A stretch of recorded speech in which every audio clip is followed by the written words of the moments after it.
Demi-finale perdue par les coéquipiers de Sébastien Flochon, mais qui à l'époque était gagné par les coéquipiers de Sébastien Flochon et de Joachim Eckmayer. Vers Othman Dadoun, il est pas en position de hors-jeu. Othman Dadoun, premier cœur pour lui dans la surface de réparation, un crochet, puis deux pour cette frappe qui finit dedans. On ne cesse de répéter depuis le début de saison que les 25 premières minutes sont celles de Chambly. Il n'y a pas une rencontre qui fait défaut à cette stat. Il n'y a pas un match. Othman Dadoun est titulaire qui n'est pas un match. Othman Dadoun est buteur. 6 minutes, 1-0 pour Chambly.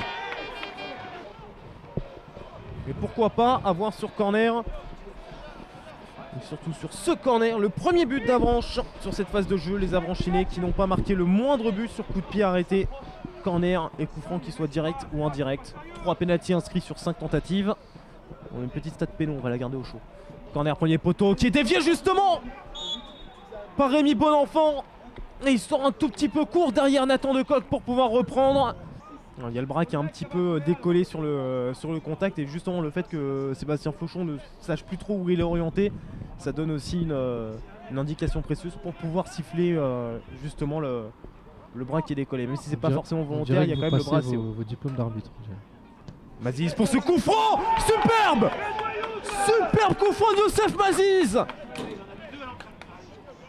On entend le banc qui dit à l'instant il en a mis 2 à l'entraînement, mais pourquoi pas les remettre en match finalement pour Youssef Maziz,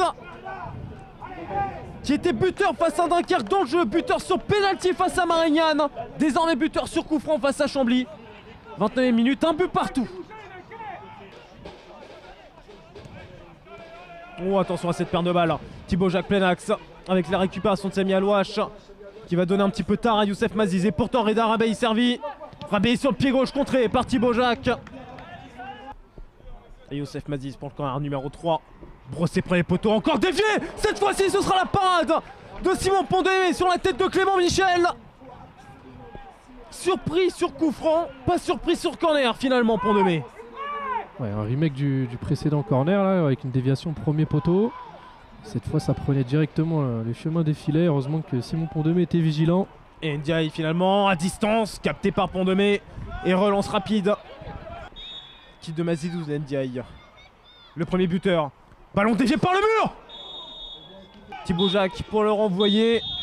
Avranches aura réussi à se remettre dedans après avoir encaissé, un peu comme tout le monde, un but dans le premier quart d'heure face à Chambly. Heureusement que derrière, finalement, ils ont su réagir et avoir ce coup franc merveilleux du Youssef Maziz, un but partout à la pause. Et c'est peut-être même pas assez bien payé pour Avranches.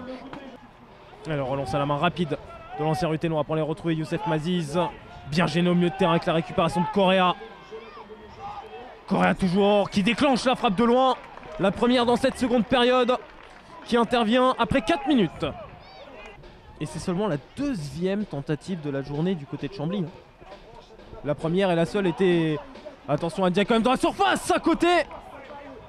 Il se passera quelque chose aujourd'hui. Pour le moment, nouveau corner. Numéro 2 pour Joris Correa avec la tête de Thibaut Jacques. Il se passe toujours quelque chose finalement dans ces rencontres-là. Et Thibaut Jacques, enfin buteur cette saison.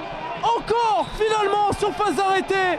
Lui qui ne s'était plus illustré depuis le 17 mars 2017 face à Marseille Consola, renoue avec un but et redonne l'avantage à Chambly, 2-1. Decoq lui aussi sans solution. Dabo à la recherche d'un partenaire qui va enfin l'avoir, mais c'est celui finalement qui lui avait transmis le ballon. Et la ligne de passe qui est réussie cette fois-ci pour Maziz. Entrée de surface de réparation. Rémi Bonenfant, le plat du pied capté par Simon Pondemé. Là pour tenter direct, c'est peut-être un petit peu compliqué. Il a des partenaires capables de reprendre de la tête et pourtant c'est direct. Oh, Decoq qui va finalement reprendre ce ballon au devant de Simon Pondemé. Passé lui aussi par l'USBCO. Et Padovani pour ce centre fort au second poteau. La remise de la Saladou Kouré, le classique.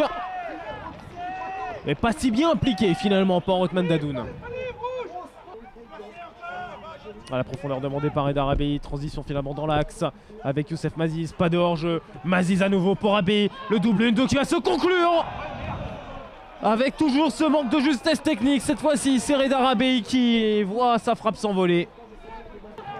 Puis encore une fois en opposition Dos au jeu aura fait un excellent travail cet après-midi. Le centre instantané, Poplin pour la tête de Dadoun. Hors cadre et Correa était derrière, pourtant prêt à reprendre. Un dernier câlin avant la congratulation, peut-être, puisqu'il n'y a que quelques secondes à jouer, mais c'était une belle balle de 3 quand même. Et encore non, il n'y aura pas de secondes à jouer, puisque c'est terminé sur ce coup de sifflet d'Abdelatif Keraji.